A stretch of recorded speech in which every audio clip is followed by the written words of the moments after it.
This is the Kojima Productions Report with your host Ryan Payton in this best of edition of the Kojima Productions Report, like a holiday edition of the show where we're taking a break. It's around Christmas time, around New Year's, and I'm preparing two different shows, two different best of shows that we can broadcast around Christmas and New Year's. One, because I'm going to be home, hopefully, back in America, playing games, taking it easy, hanging out with my family. And number two, because there's not going to be anybody in the studio to record a new program here at Tokyo Midtown. So I prepared these two different shows. I think you're going to like what you hear. We're pulling some of the best moments of the show over the past 2 years into two tight little shows. And kicking off the first show is going to be an interview I did with Hideo Kojima. And now this was done back in March 2006, right on the eve of the release of Metal Gear Solid 3 Subsistence in North America. And I took this opportunity to ask Mr. Kojima a number of questions about Subsistence, but more importantly, questions from listeners. And some of the burning questions that they've had for a long time, just not related to MGS3, but related to MGS1 and MG1 and MG2. So just take a listen to this. It's going to answer a lot of the burning questions that you guys have. I still get questions about, are you guys interested in making a remake of Metal Gear 2, for example? I still get those questions, so maybe you haven't heard this old interview with Mr. Kojima. So here's a great opportunity. Check this out, and I think you'll like what you hear. It's Samurai X. Yes, from Mr. Samurai X. He asks, this is a big question here, what is Big Boss's real name? Is it Jack or is it John? これはね、ジャックはジャックっていうかね、どこにでもある名前っていう意味なんですよね。So it's both. So like Bill and William is the same name. So either one's okay. Both is okay. As you know, Raiden was also called Jack. Either name is fine. So, okay, cool. Hey Jack とか Hey John っていうこと。おい、おっさんみたいな。おっさんみたいな。はい、やろう。So there's not any distinct difference between Jack and John. It is like saying hey man as a greeting, though we do not have such greeting in Japanese. Well, users are going to be very happy that that's finally settled. Jack or John, both is okay. Yeah. Okay. Finally. All right. Next question is from Solid Alex, who is a Russian Metal Gear fan. And he asks, how did you come up with the name of Shagohod? Well, I was looking for some good name and I was looking through Russian dictionary back then. And I wanted to come up with a name that has a meaning of two legs move on the ground. And people suggest me of the name and I picked the name. That's a cool name. It's a very cool name for Metal Gear. Shagohod. Can you do the pronunciation? Shagohod. How about in Japanese? Shagohot. Shagohot. Metal Gear Solid Guns of the Patriot. Patriots. Patriot.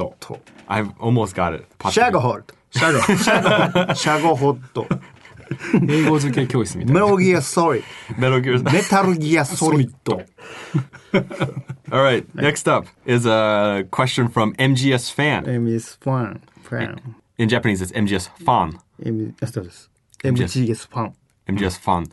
I had missed out on the older Metal Gear games, particularly Metal Gear Solid 2, Solid Snake.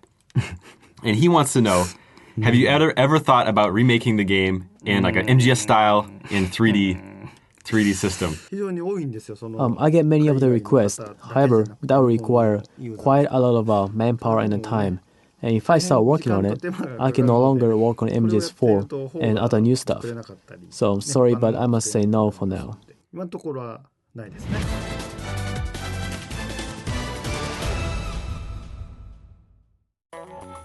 So we're moving on with another interview, this one from Rika Muranaka. Now, for those of you who have ever watched the intro to a Metal Gear Solid game, which I'm assuming all of you have, you'll probably recognize this name. She's been involved in the project ever since the first Metal Gear Solid. She composed The Best Is Yet to Come, that song. The theme song for MGS2 is Can't Say Goodbye to Yesterday. And she's also composed tunes for MGS3, and she's helped coordinate with our, and kind of been a middleman, or middle woman, in our relationship with Harry Gregson Williams. So she's been working very closely with him, especially on the soundtrack for Metal Gear Solid 4. So back in March 2006, I did this interview with Rika and just asked her about my favorite song that she's done, which is The Best Is Yet to Come. And so she's got a really great story about how she recorded it, and just take a listen.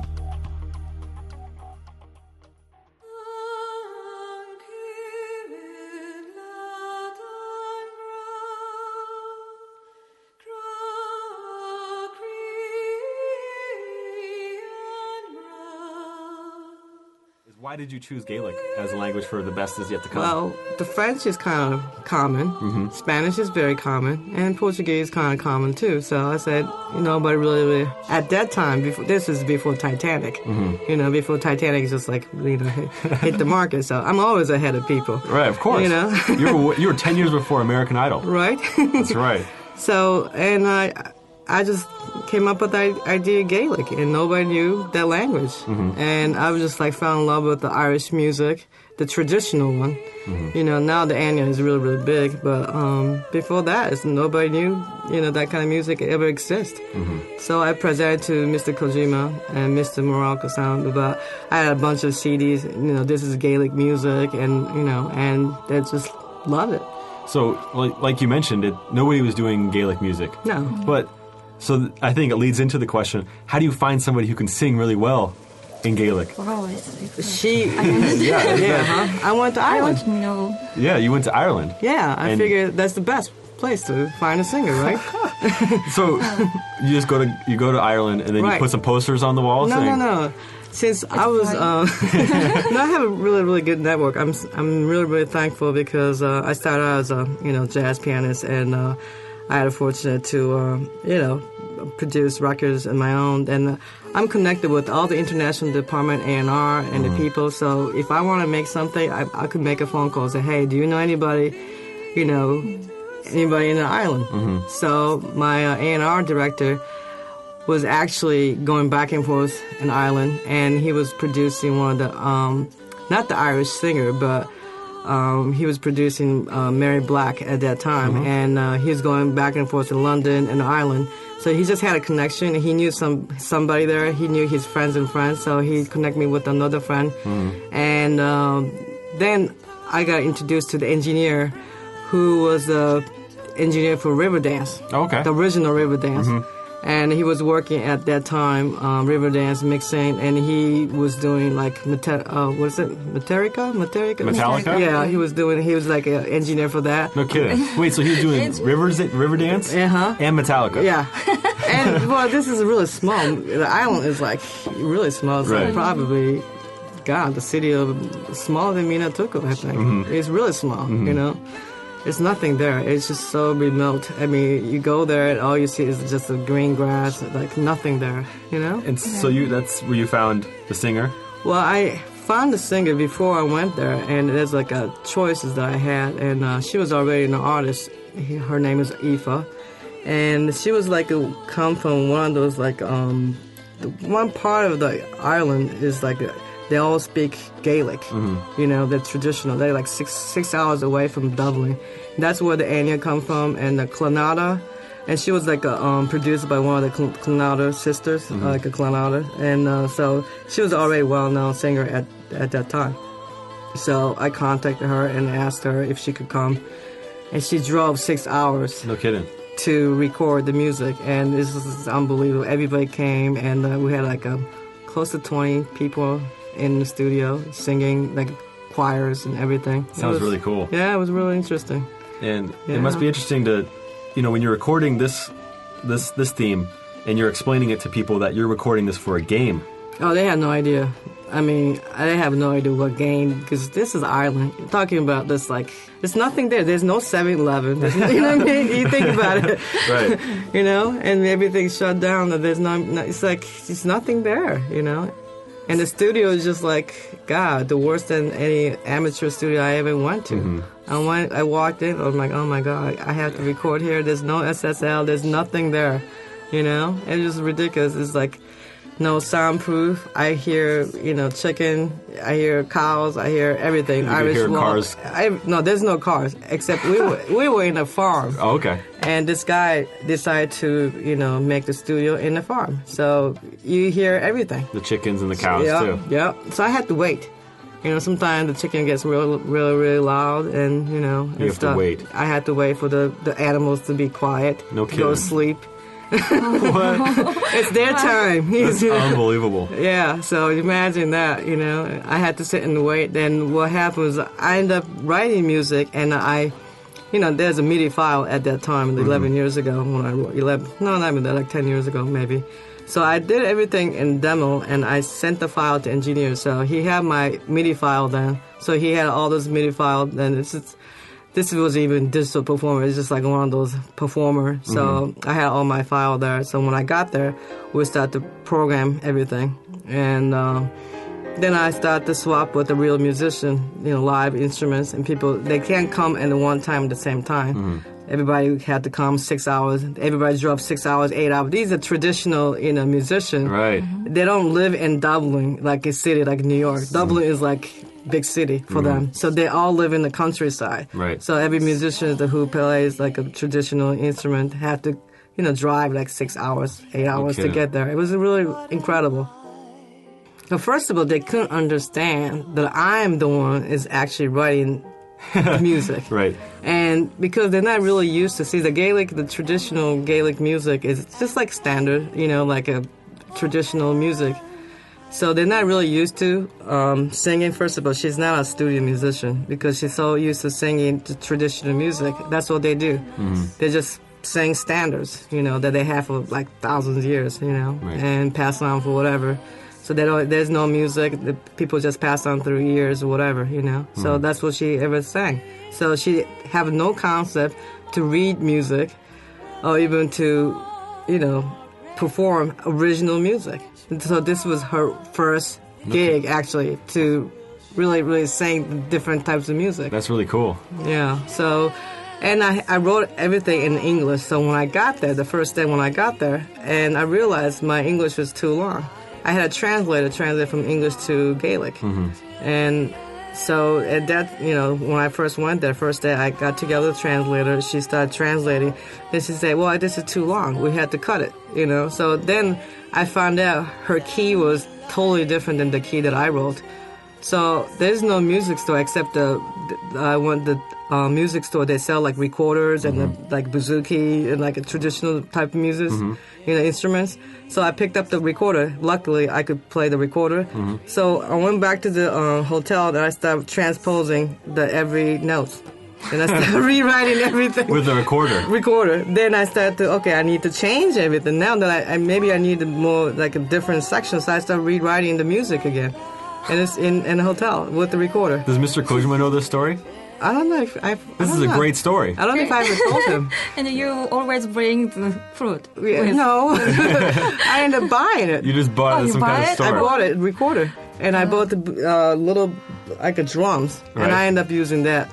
In the recording? Yeah. You can hear it? Yeah. Boom, like that low end. Right. That's me actually playing the drums. That you bought at a store that same week? Yeah. Or... I feel, that is an interesting drum. Let me get that.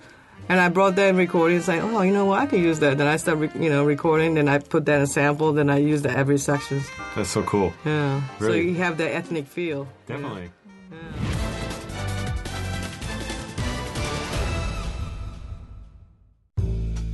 Now, shifting gears to a snippet I'm taking from episode number 33, which ended up being by far the most popular podcast this program has ever put out. And this is all thanks to David Hayter, who appeared on the show for the first time and gave listeners a sneak preview of what he was going to sound like as Old Snake. This became a massive hit on the internet. We have an internal ranking system, and it was kind of funny to watch Session 33 continually beat out Session 34 in access, 35, 36, 37 for weeks on end. Session number 33 was the most popular show that we were putting out. The access was incredible. And this is all thanks to David Hayter, who came on the show and gave listeners a sneak preview of what he was going to sound like as Old Snake. Now, keep in mind, up until this point, everybody had only heard Akio Otsuka's voice, the voice of the Japanese Snake, in all of our trailers. So up until this point in March 2007, nobody knew how David Hayter was going to approach the Old Snake voice, let alone did they know that David Hayter was going to return in the game or not. So in this program, we talk about that. We talk about his love for the series. We talk about Old Snake. We talk about Naked Snake. We talk about Solid Snake. We cover a lot of ground, and I think you guys are going to dig by far the most popular interview we've ever done in this program. So if you don't mind, I'd like to switch gears over to Metal Gear. We're celebrating the 20th anniversary, and just want to ask you, what does Metal Gear mean to David Hayter? It means everything to me. Metal Gear is, I started my career as an actor. I did my first acting job when I was 9. So that's almost 30 years now, and the character of Snake in the world of Metal Gear is by far my signature role. I mean, it's the most detailed character I've ever played, and obviously I've been playing it for so long that it really means a lot to me. And so, every time I get a new script and I look back and I see, oh, this character's coming back or such and such character's coming back, I get very excited and I get very into it. And then what I do, and I don't usually tell people this, but when I'm recording, say, Metal Gear 4, as we're doing now, I go back and I play Metal Gear 3 and I drop myself into this world of Snake, and it really, I have great affection for the raspy old fella. Well, I appreciate you going back to the games and playing them because, I know voice actors are very busy and they don't have time to play everything. You'd be busy. You'd be spending all day playing all these games, but sure. Yeah, it's very cool that you actually go back and play them. And well, I love it. I think I'm of the non-biased belief that the Metal Gear games are the most cinematic and the best developed, best written worlds out there, or at least the ones I've come across. The games that I've played. And so I love it. It's like an immersive 18-hour movie to me, and I'm in it, so that really makes it a lot of fun from my perspective. Yeah, well, it's fun making them. And it really is. It's a lot of fun. It's fun being here in the studio. We have a lot of fun. Like I heard that. I mean, not to bash the Japanese side of the voice acting, but I heard it's very serious in the recording studio. Not a lot of jokes. Is that right? It's like it's very it's like a sweatshop of voice acting. Right, right. But we have almost too much fun, I think, sometimes. And you have a tendency to slip into Japanese every once in a while in the studio, which was pretty funny. Yeah, sometimes. Yeah. Well, I lived in Japan. We moved. My family and I moved to Kobe in 1985, and I went to high school there. I went to an international school in Kobe for 2 years, and then I lived in Osaka again for another 2 years. To learn the language and to spend time in Japan, which I really love. Cool. It's a big part of my life. So you haven't made it back there recently?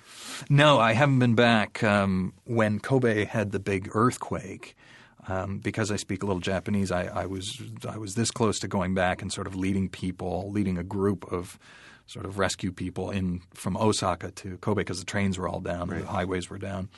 But that didn't happen, and so no, I haven't been back since 1990, which is far too long. I miss it a lot. Yeah, I hope you can make your way back at some point. Tokyo Game Show is getting bigger every year. Sure. It's now to 4 days of packed convention center, right. Where it used to be 3 days last year. So it's getting bigger and bigger. Now E3's kind of downsized. Right. TGS. So yeah, if you come out for TGS, that'd be really fun. Well, I would love to. But you got a lot of projects. I know you're a very busy man. I keep busy, but the nice thing about being a writer is I can pretty much travel and do it from wherever. I can write a movie on a plane, or I can write it in a hotel. And that's very cool. Yeah, it's good. It's a nice life. Well, the first time we met was during the MPO recording of Portable Ops. Yeah. And it was really cool working on Big Boss's voice because he's one of my favorite game characters. I mean, I love Solid Snake, but Big Boss to me is like a very fascinating character. And, yeah. Can you talk a little bit about your approach to Naked Snake's performance in MPO? Like, it was definitely obviously the sequel to Snake Eater, set in 1970, about 6 years after Snake Eater. Right. Well, what I tried to do was with Solid Snake, when we first see him in the Shadow Moses incident, he's already sort of a hardened soldier. He's been through a lot, and he's sort of this guy who is brought back in after having seen a lot. So I tried to play him, pretty cynical and, already having seen things. With Naked Snake and Snake Eater 3, I wanted to differentiate and make him – it's the beginning of his process. He's not Big Boss yet, and in the end, we find out he's dealing with his mother, and it's really sort of the birth of Snake. So I try to give him a little more innocence, to a little more sort of pure soldierly intent, and he really learned some tough lessons on that one. Then on Metal Gear Portable Ops, I realized that I already knew Snake was going to be old in the next one, so I tried to give him a lot of energy, keep him, clean and strong in Metal Gear Portable Ops, but he's sort of a wised up version of the guy from Snake Eater.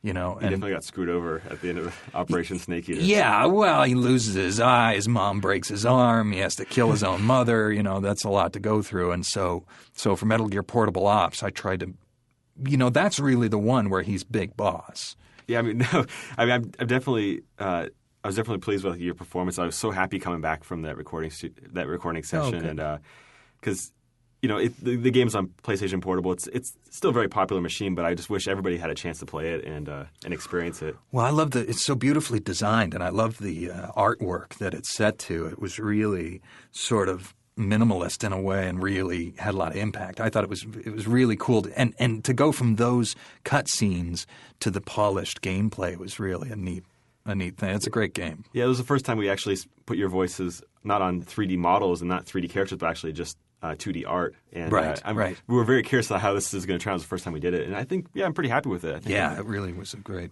thing. I had a good time with it, anyways. So I just want to switch gears a little bit more into why we're here today. I mean, obviously, we're here because you're on Metal Gear Solid 4. Yes. And we got a big announcement coming out that David Hayter's back, and you're reprising your role as Solid, or more like old Snake. Right. So, but our feelers here, he's seen better days, hasn't he? Old Snake. Yeah. Well, what I figure this is, I have a soft spot in my heart for Solid Snake because he was the first one, and he's really, as bad as it gets for Big Boss, Solid Snake really gets screwed over in a lot of ways, and so what I'm trying to do is just, give it the sense, and I don't know yet because we haven't gotten to the end of the script, but I give it the sense that it's his last mission, that he knows it, and that he's deteriorating, he's aging badly, and so his voice is getting, the voice, which is, obviously gravelly to begin with, is really deteriorating, and he's really sort of falling apart. So I think it'll do two things. It'll make him tougher, and it'll also make him more sympathetic because, this guy's really gotten the short end of the stick for a pretty heroic guy. We were talking about the irony with Chris Zimmerman, the voice director of this project. Who's excellent and who has done every single Metal Gear game that I've been involved with, and she's amazing. And we were just laughing because finally, Solid, in this script at least, Snake has a lot of things to say. And then, and then ironically, he has a hard time saying because his voice is kind of getting even more gravelly. His body's aging faster than normal. Yeah. It's kind of, poor guy. He's finally got some things to say, and it's hard to get that stuff out, Well, that's the great irony of life, isn't it? Once you learn about life, and nobody wants to hear you talk about it anymore. But and he, this game will sort of represent the ultimate in cynicism from Snake. He will have seen everything. He'll have been screwed over in every possible way. He's not even, he's a clone. I think I can say that because it happened in the first game, and so I kind of feel like he knows this is his last opportunity to say to tell the world what he's learned and to tell the other soldiers around him what he's learned, and so it's nice to not just be asking questions through the whole game, which is what he usually does. Shadow Moses, Meryl. A submarine, a Hind D, things like that. Yeah, we actually have an algorithm for that. We don't have to write the script really. It's just all the stuff that comes out of Campbell's mouth. We just have the algorithm for Snake. That's right. It's just whatever the noun is, just have Snake repeat it, slap a question mark on there, and then you've got it. No, this is great. It's much better to be able to respond and to interact, and it is a little tougher on the voice, but it's well worth it. Yesterday we had Christopher Randolph in here, and then today we have Paul Edding was in here, and it's like a big family reunion. It's so great. That's really what's fun about it, is to see these actors come back again and again, and to work with Paul as the Colonel is great. His voice always just sort of brings me back to the first game, and and to work with HIDECHAN. That's my favorite. We really, and that's where a lot of the joking comes in, because HIDECHAN's like Snake's gay sidekick, in a platonic way. Everybody relax. But the point is, it's a lot of fun because Otacon's so nerdy and Snake's so tough that you get a lot of great sort of banter between them. You do. It's a lot of fun. So we got a lot of returning characters that can't talk about yet, but it's gonna be a lot of fun over the next few months.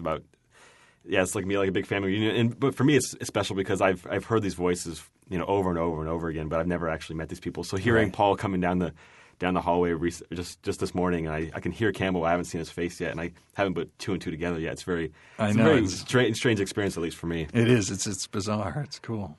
So actually, going back a step, I just wanted to talk a little bit about Metal Gear Solid 3. We did talk a little bit about Big Boss, but do you have a preference about who you would play? I mean, if we asked you, let's say we're making another Metal Gear game after 4, would you prefer us exploring another chapter in Big Boss's or like in Nick and Snake's history, or would you prefer we go into another chapter of Solid Snake? Do you have a preference, or is there one character you prefer performing over the other?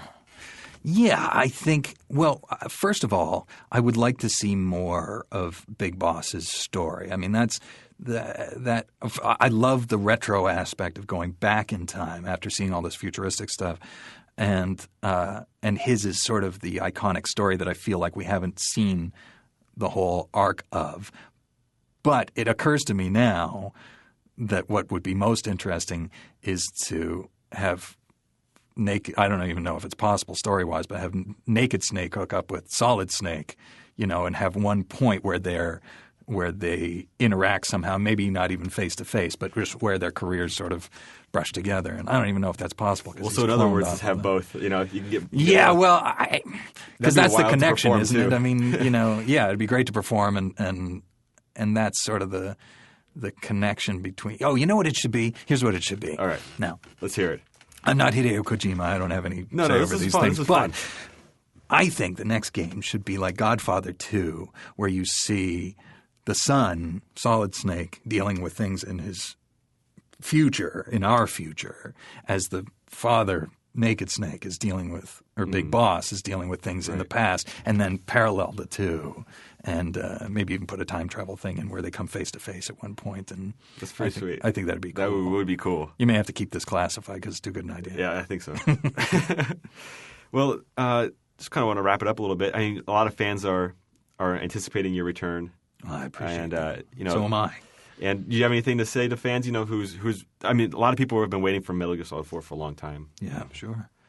I just, I hope they enjoy it. I want to thank the fans for their devotion and support, and the people I meet on the rare occasions when I go out and do a public thing are so enthusiastic and such believers in the story that it really. The fans are pretty remarkable, and so I appreciate that. I hope that they appreciate what we do in Metal Gear 4, which I think is going to be just an astounding experience, and that's pretty much it. Yes. Do people, you have a very distinctive voice. Do people ever stop you and say, "Hey, wait a second, I think I've heard your voice before"? No, I'm putting it on a little bit because we're doing the interview and I want people to hear it. When I talk myself, it's more like this, so people don't really hear it. But I went through customs. It's my name, so people recognize, and so I went through customs and.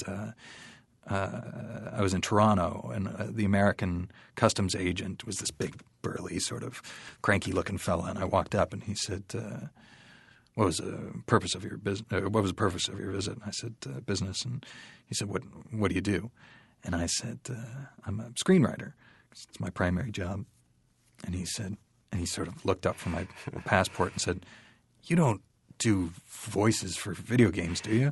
And I said, "That's right."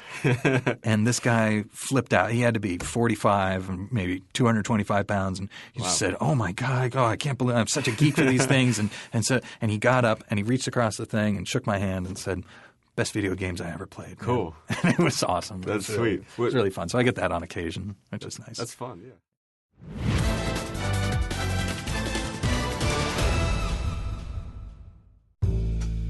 So we've got Suda51 here to wrap up this best of edition of the Kojima Productions Report.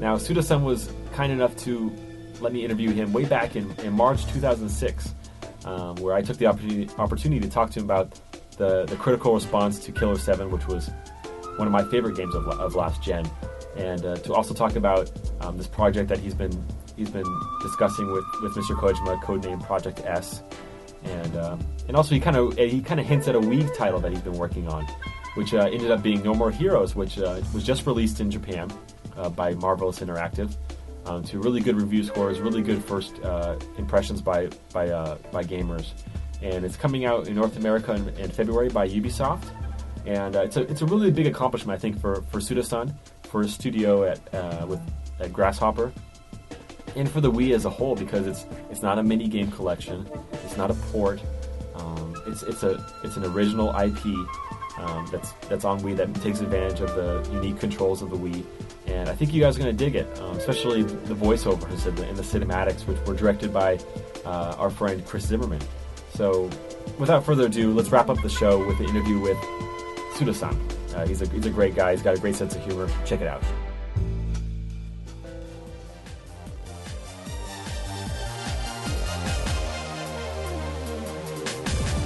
Okay, I'm here with Mr. Suda, who is the director of Grasshopper, the studio behind Killer 7, put out on GameCube and PlayStation 2. And I'm here with him in Roppongi Hills in the Kojima Productions studio. We're talking about adventure games. He came and visited Mr. Kojima. So he's here, and he was nice enough to come into my radio show. So thank you so much for coming. Thank you. Thank you. Thank you. So from here on out, I'm going to speak Japanese, and then later on, I'm going to throw in the English voices. So, じゃあ、日本語でお願いします。入りましょう。はい。じゃあ、よろしくお願いします。ありがとう。来ていただいて。こちらこそ、呼んでもらってありがとうございます。My first question for you is, when did you and Mr. Kojima meet? Well, I met Mr. Kojima for the first time last year, end of the year. I think it was the 28th of December. And also there was an event in January, Grasshopper event, and Mr. Kojima was even nice enough to say, let's do something together. So Grasshopper is very popular in Japan, but it isn't very popular abroad yet. I mean, does that bother you? I mean, or are you just satisfied with being really well known in Japan? Well, no. Actually, I want us to be famous in U.S. and Europe as well. For the U.S. and Europe game players as well, we want to be famous amongst them. And I always had this dream from the past, actually. I think the general reaction to Killer 7 has been very good, but like we talked about a little bit before, there is a very thin line between love and hate of the game with many people. Does that bother you? I mean, the hate part, of course. Well, if all is love, of course everyone's going to be happy about this, but even when I created games in Japan, it's always love and hate at the same time. I get criticism at the same time as well, and, I'm not trying to make it always deliberate, but I'm pretty much sure that the US user will react to this, whether they like it or not. So when you see poor reviews of your games, does that bother you at all? Yes, little, yeah, it bothers me a little. I only try to believe good reviews, and I try not to believe bad reviews. I thought that the English translation of Killer 7 was incredible, actually. I mean, who worked on that? All the translations were done by staffs internally in Capcom, and of course we use native speakers, and it's all not, direct translations, and use lots of slangs and bad words, and I really heard that, it's really translated very well. Well, the next generation is basically here. Does that worry you at all? I mean, how are you preparing for the next generation of hardware? For Revolution, yes, I'm looking forward to that new hardware. But, overall about the new hardware, I'm a little bit nervous about it. I'm nervous in terms of if the users are ready for these new hardware platforms is a question. As you know, Grasshopper, our studio, is not a gigantic studio. It's just consists of 40 staffs. So if we try for the PlayStation 3, the new hardware with that high spec, and if we make a mistake on it, our company might blow. That's why I'm a little bit nervous about the new hardware in general. So I hear your next game is going to be on Revolution. Yeah, you're right. We're going to try to create it on Revo. You better look out for it. Last question. Do you play many Western games or Western adventure games? like Fahrenheit, for example? Yes. I play that game, Fahrenheit. It has a real cool, overall atmosphere to that game. Well, actually, the music was, I think, done by Angelo Badalamenti, who did Twin Peaks, and I really love the game. It has a kind of a Japanese flavor, and I was really surprised about it as well. And I love the game. All right, well, we're just about out of time. Thank you so much for joining me, Mr. Suda. Thank you for taking the time. Well, thank you very much. Our studio is going to try to create games that will be big hits for US and Europe as well.